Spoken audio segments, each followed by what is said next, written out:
Mais sans plus attendre, nous allons retrouver mon invité pour évoquer, je vous le disais, Marcel Aimé, ce merveilleux écrivain du Passe-Muraille, de la Traversée de Paris, de beaucoup de jolis contes pour enfants et autres et autres. Ce grand écrivain qui aimait aussi la chanson, il fréquentait le Lapin Agile, il a écrit lui-même beaucoup de paroles de chansons.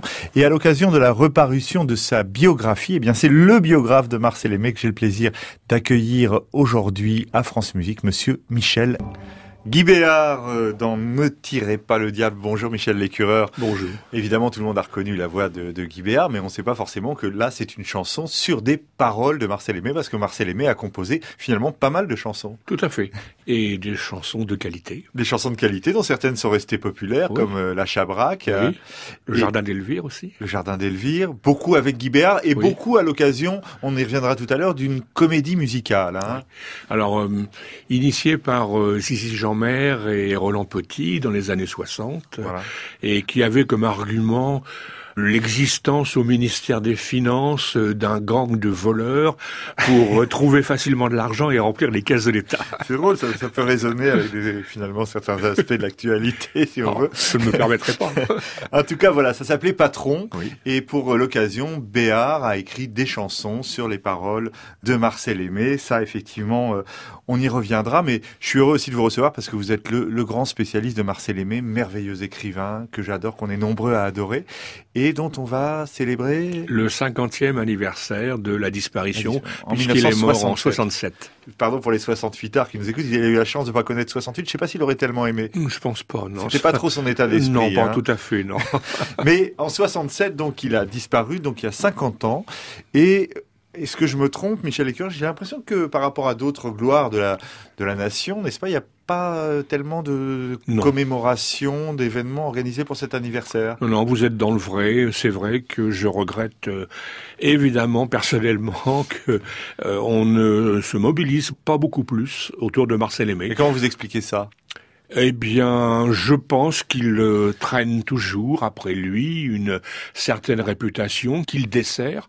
Alors, oui, Céline est servie par sa réputation sulfureuse et Marcel Aimé est desservi par une certaine réputation qu'on lui fait à tort. Alors qu'il est beaucoup plus difficile à classer que ce qu'on pourrait croire, notamment politiquement. Vous avez même écrit tout un livre récemment, au début de l'année, pour essayer de nous expliquer justement, on peut dire, la subtilité des positions de Marcel Aimé. Ça s'intitule Marcel Aimé devant l'histoire. Tout à fait. Oui, oui. Et non, Marcel Aimé est quelqu'un qui est toujours resté très indépendant d'esprit.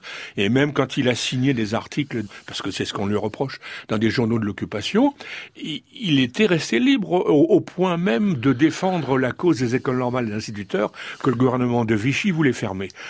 Écoutez... Ou encore l'indépendance de l'Algérie dans les années plus tard, 60. Oui, l'indépendance de l'Algérie. Pour lui, l'Algérie devait être algérienne, point, c'est tout. Voilà, peut-être qu'on aime trop les cases en France et on n'arrive pas à le caser. Oui.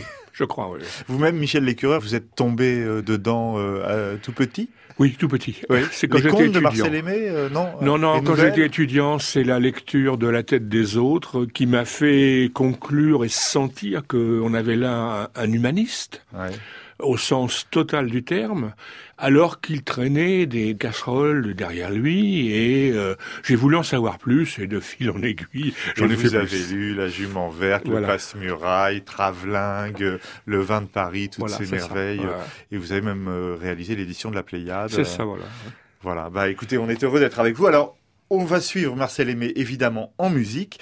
Et on va commencer tout de suite par une chanson de 1934 qui est extraite du film La rue sans nom, tirée d'une des premières œuvres importantes de Marcel. On a reconnu Fréhel, évidemment, en 1933, au moment où elle enregistre C'est la rue sans nom, qui va servir donc dans le film La rue sans nom, tiré du roman éponyme de Marcel Aimé, Michel Lécureur. Un Marcel Aimé qui a tout juste 30 ans, là, en 33-34, et qui est déjà adapté au cinéma. Oui. Ce qui veut dire que sa carrière a commencé de façon assez brillante. Tout à fait, tout à fait. Le point de départ, ce que je n'avais pas mesuré dans ma biographie précédente il y a 20 ans, ça a été le prix Renaudot en 1929 pour La table au crevé. Voilà. Et j'avais pas bien mesuré combien ça l'avait propulsé sur le devant de la scène. Voilà. Et ça l'avait propulsé à un point que les journalistes l'ont interrogé sur tout et sur n'importe quoi, sur la dépopulation des campagnes, sur son sentiment à l'égard de l'élection présidentielle de 1930, ou sur ses rapports avec le cinéma. Voilà, ça devient déjà un personnage public. Au fond, personnage public, et qu'il est resté jusqu'en 39. Lui qui aimait si peu parler et s'exprimer sur lui-même. Oui, mais que l'on sollicitait beaucoup pour des articles ou pour des interventions au cinéma. Alors ça, c'est son 3e roman ou quelque chose comme ça, La rue sans nom. Et il est adapté donc au cinéma par Pierre Chenal. Et on peut dire, il obtient d'ailleurs le prix du roman populiste. C'est un roman social qu'on pourrait dire entre guillemets de gauche. Alors, c'est un roman social de gauche qui n'a pas obtenu le prix du roman populiste, contrairement à ce que l'on croit, et ce que l'on raconte parfois. Il est passé à côté. Hein. Il a été très bien reçu par la presse, il a été encensé, il a beaucoup plu à Pierre Chenal qui a demandé à Marcel Aimé de faire les dialogues pour son film, et il a contribué à lancer Marcel Aimé après La table aux crevés. Mais c'est tout. Mais c'est un film qui en a fait, bien sûr, un homme de gauche. Voilà, parce que alors, ce que vous expliquez dans votre livre, qui est très complexe, d'abord, déjà dès l'enfance, Marcel Aimé grandit dans une famille qui est plutôt anticléricale, à tendance socialisante, et il est confronté à des enfants qui, eux, sont du milieu opposé, et il en ressent une espèce de frustration, donc il ne se sentira jamais tout à fait à l'aise, ni dans le milieu catholique, ni dans le milieu anticlérical, finalement. C'est cela, je trouve que il a été très marqué, parce que c'était un homme d'une très grande sensibilité. Il a été très marqué par cette enfance dans un village, Villers-Robert, au sud de Dole, dans le Jura, où la population était coupée en deux. Bon, la France a toujours été coupée en deux. Comme dans Don Camillo, quoi. Voilà. C'est ça, le village était coupé en deux, avec d'un côté les cléricaux, et de l'autre, les radicaux socialistes qui vomissaient les cléricaux. Mais ce qu'il faut bien voir aussi, c'est que entre gosses, il y avait des moments où ils faisaient la fête, où ils jouaient ensemble quand même. Tout ça, c'est très nuancé. Il ne faut pas donner dans le schématisme. Ça l'a beaucoup marqué et du coup finalement il a toujours essayé d'affirmer sa position en dehors des clivages obligés, des cases justement, des sectes et des... Oui, alors c'est un homme libre d'esprit, qui se veut très libre et qui commence avec l'image de gauche dont on parlait tout à l'heure. Et qui va choquer tout le monde au moment de l'affaire de l'Éthiopie où Mussolini et l'Italie veulent intervenir en Éthiopie. A priori toute la gauche est pour l'intervention et Marcel Aimé lui est contre, ce qui va évidemment surprendre d'une certaine façon ses amis. Voilà, grosso modo, la gauche est pour des sanctions contre l'Italie qui a envahi l'Éthiopie. Et d'autre part, la droite et l'extrême droite sont contre les sanctions parce qu'ils craignent la guerre et ils sentent monter la Seconde Guerre mondiale. Bon. Et Aimé réfléchit bien, hésite beaucoup et finalement il met sa signature au bas du manifeste de droite et d'extrême droite, ce qui lui vaut une volée de bois vert d'un certain nombre de gens. Voilà, mais par pacifisme comme beaucoup de gens de cette époque.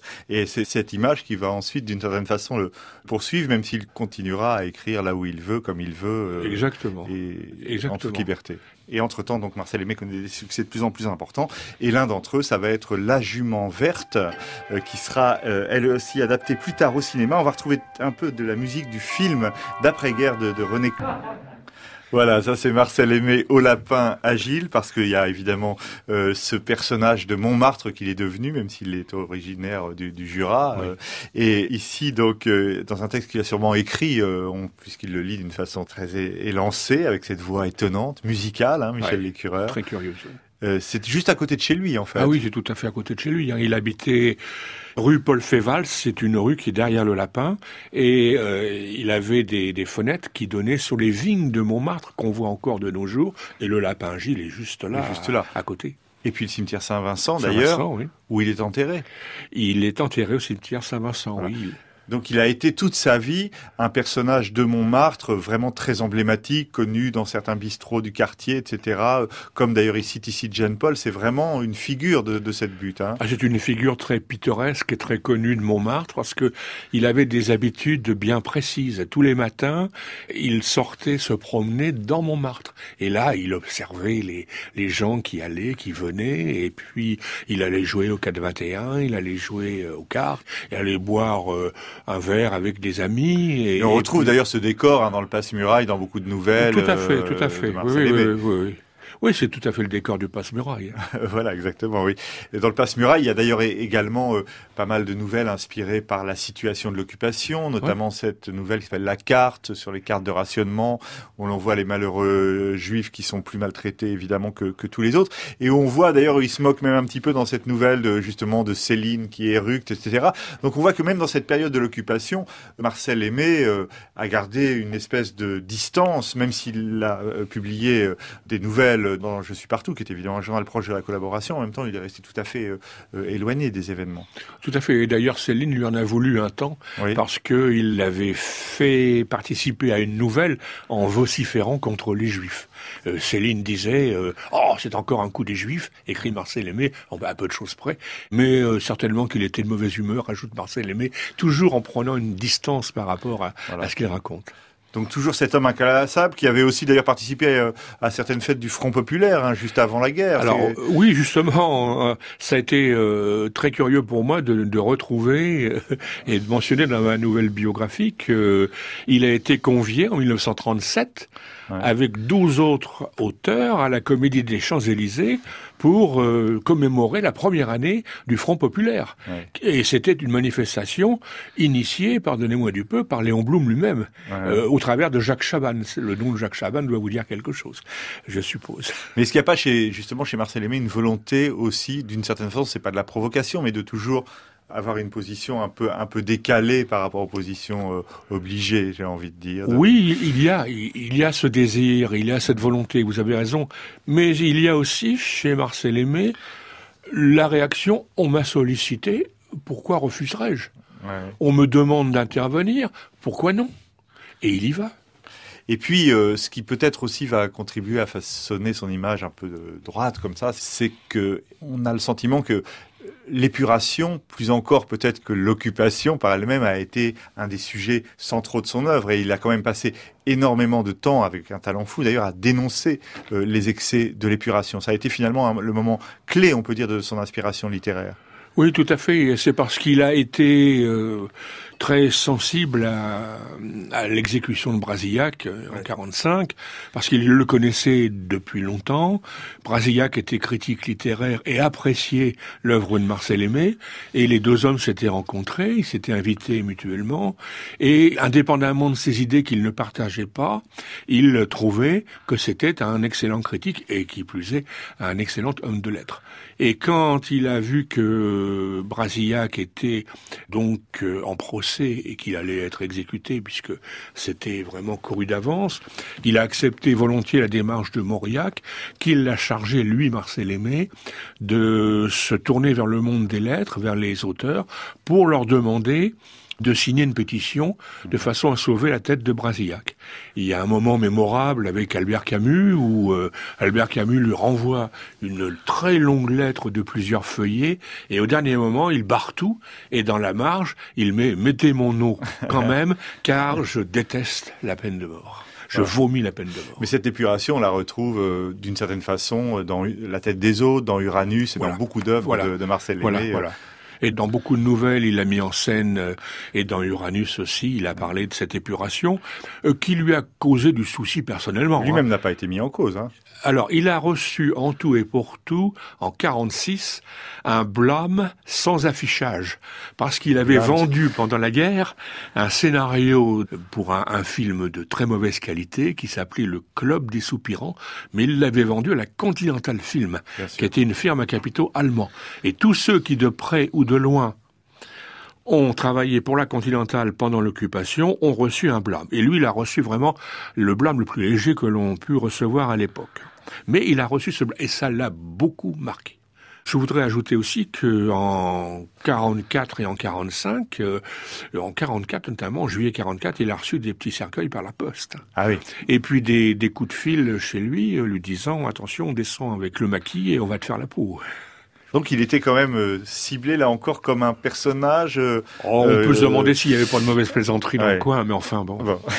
En tout cas, on va retrouver une autre chanson maintenant de Guy Béard, parce qu'on va parler de l'après-guerre, de cette comédie musicale, notamment Patron, dans lequel figure ce merveilleux refrain intitulé La Chabraque par Guy Béard, extrait donc d'ailleurs d'un disque de 4 chansons de Marcel Aimé et Guy Béard, dans lequel Béard, là, comme interprète, reprend les chansons qu'il avait écrites pour la comédie musicale Patron, on va y revenir, dans laquelle c'était d'autres interprètes qui les chantaient, ces chansons donc de Marcel Aimé. Je suis avec Michel Lécureur pour parler des 50 ans de la disparition de Marcel Aimé, et vous venez donc de publier Marcel Aimé devant l'histoire, où vous revenez, on en a déjà parlé, sur la complexité du positionnement politique de Marcel Aimé, qui continue un peu à le poursuivre. Et puis vous publiez, Michel Lécureur, une nouvelle biographie donc de Marcel Aimé en 2 volumes chez Edilivre, de l'anonymat à la célébrité qui va jusqu'à la guerre, et de Marcel Aimé et les conflits de la guerre jusqu'à sa disparition en 1967. Alors, Patron, on va y arriver justement à cette comédie musicale, parce que il faut dire que Marcel Aimé, qui a connu avant-guerre donc un grand succès de romancier, va après la guerre devenir un auteur de théâtre à succès. Hein. C'est peut-être le principal changement qui arrive à la fin des années 40. Et puis surtout, c'est l'un de ses vœux les plus chers. Oui. Ça faisait tellement longtemps qu'il y pensait au théâtre. Depuis les années 30, il avait écrit pour le théâtre. Il avait cherché à faire représenter ses pièces sans succès. Oui. Il y a toute une correspondance à la Bibliothèque nationale avec Louis Jouvet, dans laquelle il sollicite Louis Jouvet pour que Jouvet accepte de le jouer. Et Jouvet trouve toujours un prétexte pour refuser. Et alors, après-guerre, ce n'est pas Jouvet qui monte ses pièces, c'est Douking qui monte Vogue la galère, le premier. Qui marche pas, d'ailleurs. Ça marche pas. Non, mais c'est Lucien et le Boucher après qui va marcher. Voilà, Lucien et le Boucher, ça marche tellement bien que Jouvet se retourne vers Aimé et lui écrit: cher ami, j'espère que vous pourrez me réserver votre prochaine pièce. Et alors, j'ai lu une réponse de Marcel Aimé qui lui dit: mais cher ami, je suis tellement sollicité que je n'ai rien à vous proposer, mais je ne manquerai pas d'y penser, en substance. Alors, les grands succès, ce seront évidemment La Tête des Autres et Claire en Barre, notamment. Oui, La Tête des Autres qui fait scandale, en 52, puisque Claire en Barre, qui est très appréciée en 50, qui est une pièce très curieuse un peu sur la foi, en quelque sorte. D'ailleurs, il échange des correspondances avec des croyants qui après lui demandent d'écrire, notamment dans une revue de jésuites, et il se rétracte. Avec toujours cet humour et ce fantastique qui est propre à Marcel Aimé. Vous aviez vu la reprise de Claire en Barre par Jean-Marie Bigard il y a quelques années? Ah non, j'ai pas vu. Non, vous l'avez pas vu. Je sais pas si ça a servi ou desservi je sais pas. L'auteur, ce décalage, mais ça prouve en tout cas qu'on a toujours envie de le monter aujourd'hui. Oui. Donc, il va y avoir en 59 cette comédie musicale Patron. L'idée vient de qui? Probablement de Roland Petit. De Roland Petit et de Zizi Jeanmaire, probablement, oui, qui se tourne vers Marcel Aimé, qu'il s'admirait au plus haut point. Au plus haut point. Et qui lui demande des chansons, parce que Marcel Aimé a toujours tâté un peu de la chansonnette. Il a toujours écrit des petites choses et des petits poèmes, des choses comme ça. C'est très curieux. Il avait un goût de la chanson? Oui, il avait un goût de la chanson. Oui. Oui. Donc Marcel Aimé, avec Zizi Jeanmaire et Roland Petit, monte cette pièce au théâtre Sarah Bernard. Il y a aussi Bernard Buffet dans le... Oui, pour les décors. Pour les décors, oui. Donc c'est un événement parisien très important. Oui, mais malheureusement, ça fait un four, parce que, je sais pas, peut-être qu'à l'époque, la comédie musicale en France, comme on dit, n'était pas suffisamment appréciée, je ne sais pas. Et alors, la rencontre avec Guy Béard, elle se produit à cette occasion? Oui, ça se produit à cette occasion, oui. Et ils sont estimés mutuellement aussi. D'ailleurs, c'est Guy Béard qui m'avait prêté le texte de Patron pour que je puisse l'éditer dans les cahiers Marcel Aimé. Ah oui, parce que le texte, évidemment, n'existe pas en volume. Non, ça n'était pas en volume. Non. C'était complètement disparu. Et en cherchant, je me suis adressé un jour à Béard qui m'a dit: mais oui, mais moi je l'ai et je vais vous le prêter. Écoutez, on va retrouver tout de suite Zizi Jeanmaire, justement, dans La fin des haricots. C'est encore une des chansons de Patron qu'elle a enregistrée, elle aussi, à l'époque, sur une face d'un 45 tours. Michel Lécureur. Je vous voyais vos expressions, vous avez l'impression qu'il en rajoute un peu, qu'il stylise un peu sa position par moment dans cette interview très amusante. Oui, tout à fait, parce que je le soupçonne d'avoir, au cours de ses promenades, été un grand observateur de silhouettes. Il ne travaillait pas seulement à sa table. Non, je ne crois pas. Mais enfin, je n'étais pas dans ses pensées non plus. Mais il faut rester modeste et prudent, mais quand même. Quant au théâtre, ça a été un grand désir d'écrire. C'est pas tout d'un coup j'ai écrit une pièce. Pas du tout, puisque...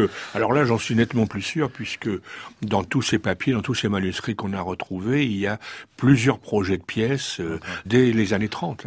En tout cas, voilà une voix inoubliable et voilà un écrivain qui parle de son travail. Vous avez fait remarquer, à juste titre, alors c'est une autre différence avec Céline, il y a la question de la guerre, mais c'est aussi que Céline, pour le coup, et c'est à son avantage, il est très prisé dans le monde universitaire, etc., peut-être à cause de cette écriture extraordinaire qu'il caractérise. Aimé, c'est toujours resté un écrivain populaire, mais finalement, est-ce qu'on le prend tellement au sérieux dans le monde littéraire ? Ça dépend ce que vous appelez le monde littéraire. Hein. Je dirais que les universitaires, mes chers collègues, ne l'ont jamais pris très au sérieux parce que son écriture est très claire, elle est parfaitement lisible. C'est pratiquement ce qu'on lui reprocherait selon une certaine conception de la littérature. Et surtout la littérature après-guerre. Oui, c'est ça. Puisque plus on était obscur, plus on avait de talent. Or, Marcel Aimé, lui, après-guerre, a continué à écrire très clairement, très lisiblement pour tous les publics. Et j'ai trouvé des témoignages ici selon lesquels il disait que certains livres de Sartre lui tombaient des mains. Hein. C'était vraiment trop difficile pour lui. Bon, mais voyez-vous, après-guerre aussi, dans les années 50, il a été très apprécié aux États-Unis. Il a été très apprécié des critiques américains, qui estimaient que c'était vraiment l'un des grands écrivains français, si ce n'est le grand écrivain français. Voilà. C'est assez curieux, alors que personne n'est prophète dans son pays, alors que dans son pays, il était considéré comme, un écrivain de qualité, certes, mais enfin... Mais avec toujours des œuvres extraordinairement populaires, et pas seulement les contes de Delphine et Marinette, du chat perché, mais aussi des œuvres comme le Passe-Muraille. Je pense que ça s'est toujours beaucoup vendu, ça a toujours été beaucoup lu par le jeune public notamment. Tout à fait. Certaines nouvelles sont lues par le jeune public et plaisent beaucoup, et ça continue de se vendre. Mais il a eu aussi, grâce à Autant Lara, le grand succès de La Traversée de Paris. Aussi. Voilà. C'est un autre tournant. Alors, il y a eu celui du théâtre, et il y a eu celui des adaptations cinématographiques. C'est ça. La Traversée de Paris, et aussi d'ailleurs La Jument Verte avec Bourvil. 3 ans après. Des films à très grand succès, avec Autant Lara. Autre figure de ce qu'on dirait un art de droite. Voilà, c'est ça. Oui, là aussi, Autant Lara a évolué. Hein. Il faudrait suivre pas à pas son existence, comme tout individu, tout être humain. Proche des surréalistes, etc. Voilà, c'est ça. Devenu presque Front National à la fin de sa vie. Voilà, c'est ça. Complexe. Et en tout cas, quelqu'un qui appréciait beaucoup l'œuvre de Marcel Aimé, et qui, dès 1945, ses archives qui sont déposées à Lausanne en font foi, dès 1945, s'intéressait à l'adaptation d'œuvres de Marcel Aimé, et avait déposé des projets, et versé des droits d'ailleurs. Et que ça ne s'est pas fait non plus dans ce milieu, vous savez, les projets vont et viennent. Et donc voilà, tout le monde a en mémoire évidemment cette extraordinaire traversée de Paris, qui d'ailleurs, je me rappelle, avait soulevé la perplexité de Marcel Aimé quand on lui avait parlé de Bourvil, qui a été si génial dans ce film. Il n'y croyait pas au départ. Hein. Vous êtes très aimable de parler de perplexité, parce que ça a été une opposition brutale, nette. D'ailleurs, Bourvil en était assez peiné, parce que lui, il appréciait l'œuvre de Marcel Aimé. Et Autant Lara, vous savez comme moi, qui avait la réputation d'être extrêmement têtu, a fini par imposer Bourvil à Aimé qui lui a écrit « Bon, puisque c'est ainsi, vous ne mettrez pas mon nom sur l'affiche ».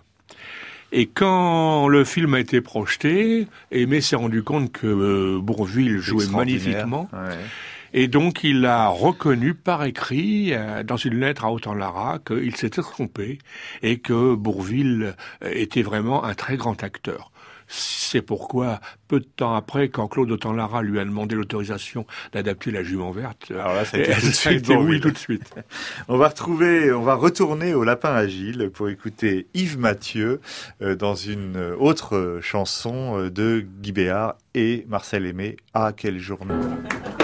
Voilà, une soirée au Lapin Agile. Ça continue d'ailleurs, il faut le savoir. Michel Lécureur. Oui, c'est un endroit où on peut entendre de la bonne chanson française. De la bonne chanson française. Là, c'était donc Yves Mathieu dans cette chanson de Marcel Aimé et Guy Béart. Alors, Michel Lécureur, je le disais, vous vous êtes voué à l'œuvre de Marcel Aimé depuis maintenant de très longues années. Votre premier ouvrage, c'est de 85, La comédie humaine de Marcel Aimé.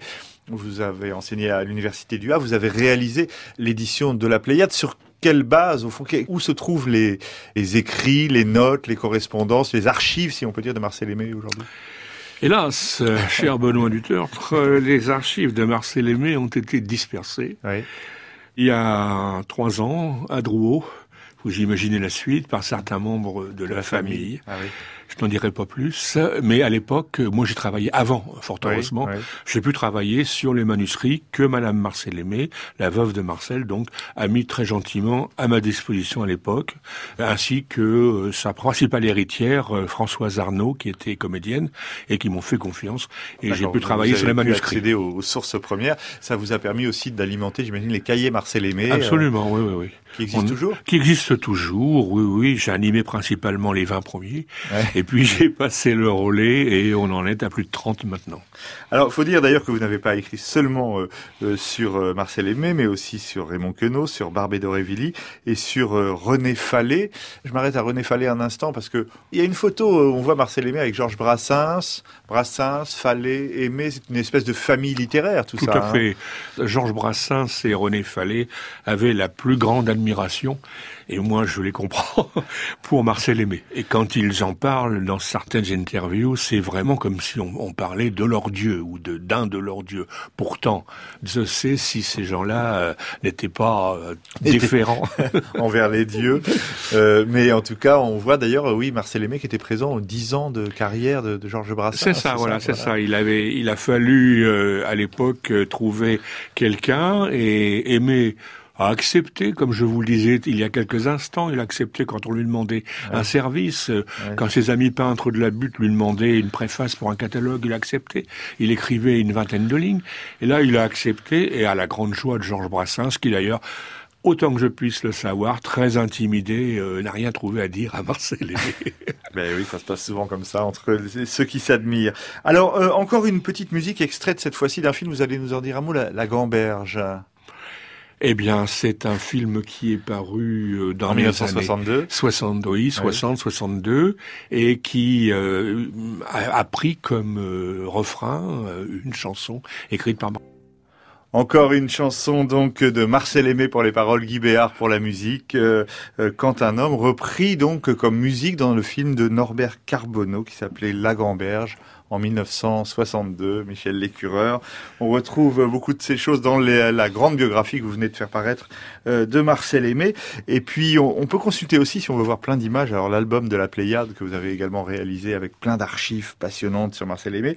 Et alors on y voit un certain nombre d'autres figures, et notamment là on voit encore le bon goût de Marcel Aimé, la présence de Serge Gainsbourg. Oui.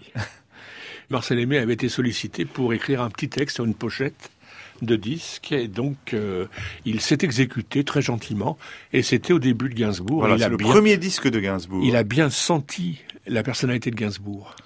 Il a écrit donc ce texte d'ailleurs qu'on voit de sa main, j'ai le disque là, au dos du premier disque de Gainsbourg. Serge Gainsbourg est un pianiste de 25 ans qui est devenu compositeur de chansons, parolier et chanteur. Il a chanté l'alcool, les filles, l'adultère, etc., etc. Et c'est très joliment présenté. Toujours ce goût donc de cet homme pour la chanson. Pour la chanson, oui. Un autre personnage qui aime aimer apparemment, qui s'appelle Marcel comme lui, c'est Mouloudji. Ah oui, qui a écrit une chanson assez délicieuse, à mon avis, sur Marcel. Mouloudji, que j'ai eu le plaisir de rencontrer à Montmartre à la fin de sa vie, et qui, effectivement, nourrissait beaucoup de tendresse pour Marcel. Alors on va peut-être écouter cette chanson intitulée justement « Chanson pour Marcel ». Et c'est comme un portrait, hein. Oui. Et oui, c'est effectivement le cimetière Saint-Vincent, donc où on peut voir la tombe de Marcel Aimé, Michel Lécureur, auquel vous consacrez beaucoup de travail depuis de longues années, notamment cette biographie qui vient de reparaître, et puis ce petit livre Marcel Aimé devant l'histoire, où l'on voit aussi que Aimé, par exemple, n'aimait guère l'américanisation de la société française. Ça, c'était aussi une de ses hantises.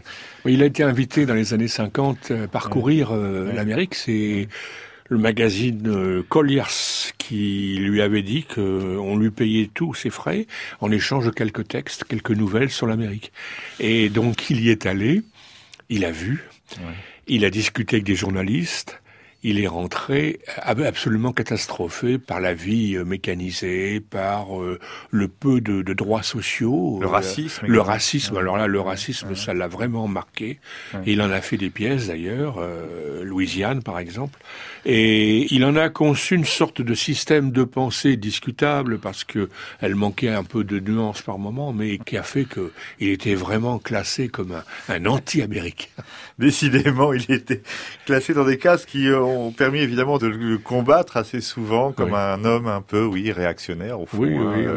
Alors que c'est surtout dans son œuvre, en tout cas, un libre penseur, Absolument. un ironiste, un homme qui regarde la complexité des choses. Oui, et puis qui ne s'attarde pas aux préjugés, qui essaie de se faire son opinion à chaque fois au vu et au su de ce qui existe réellement. Et puis un maître de l'imaginaire, parce que dans cette littérature française qui est souvent très intimiste, assez narcissique, c'est quand même un des hommes qui a ouvert les portes du rêve et de la fantaisie. Oui, absolument. Et il avait une capacité d'imagination assez fabuleuse et surtout une capacité d'expression de cette imagination. Et de développement de la logique, de logique absurde aussi. C'est ça. Ouais. Et il part sur un mot.